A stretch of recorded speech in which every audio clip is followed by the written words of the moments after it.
कौन क्या कह रहा है हमें उससे कोई मतलब नहीं है। Supreme court, high court, lower court उन लोगों को तब जाना चाहिए था जब भारत आज़ाद हुआ।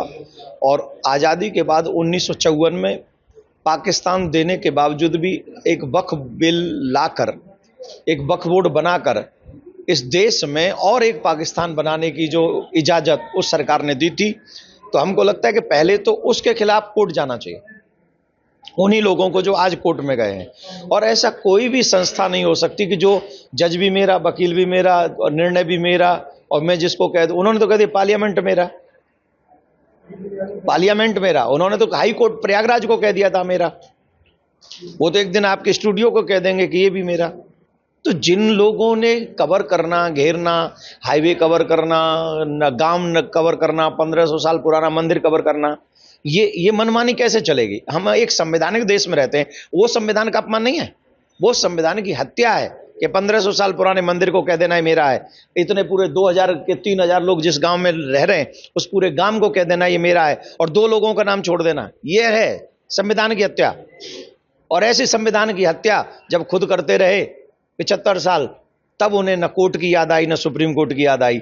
और जब सही करने की बारी आई तो हम लोग कहते हैं कि हम कोर्ट जाएंगे, ये संवैधानिक हत्या हो रही बीजेपी के। हम तो कहते हैं ऐसी सरकार, जिस सरकार ने भारत के विषय में सच्चे मन से सोचा है, हम इस निर्णय का साधुवाद देते हैं, धन्यवाद देते हैं। कोर्ट चले जाएं, कहीं चले जाएं, वो जिस रास्ते पे जाएंगे, सनातनी उस रास्ते पे जाके इस निर्णय को सिद्ध करेगा।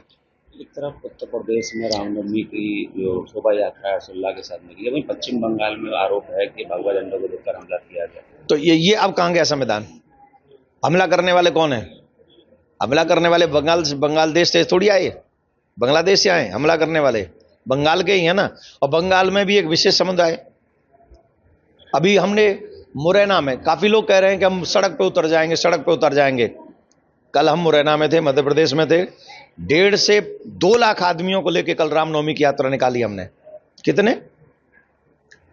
तुम कोर्ट में जाओ तो कोर्ट में अपनी बात सिद्ध करेंगे, तुम सड़क पे आओ तो हम सड़क पे अपनी बात सिद्ध करेंगे, तुम देश पे कब्जा करना चाहोगे तो वो होने नहीं देंगे, आप चाहे जहां चले जाओ।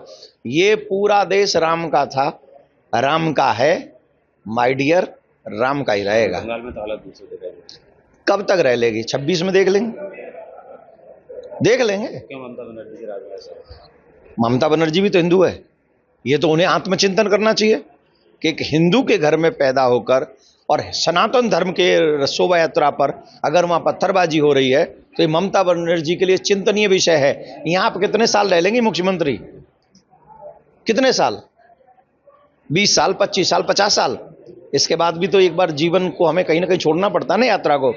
पर जब भगवान के पास जाएंगे तब भगवान पूछेगा कि जब तुम्हारा राज्य था बंगाल में और वहां शोभा यात्रा निकाली थी और उस पर पत्थर बरसे थे, तब मैं पूछता हूं दीदी से, दीदी, भगवान को क्या जवाब दोगे?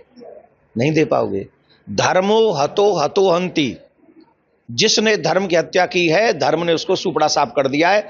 हमने धर्म की हत्या करने वाला रावण नहीं बचा, कुंभकर्ण नहीं बचा, हिरण्यकश्यप नहीं बचा, कंस नहीं बचा, दुर्योधन नहीं बचा।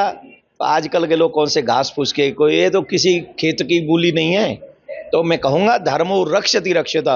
अगर आप चाहते हैं आपका शासन चलता रहे तो धर्म की रक्षा कीजिए, हमें हमारे अधिकार दीजिए, हमें किसी और से मतलब नहीं।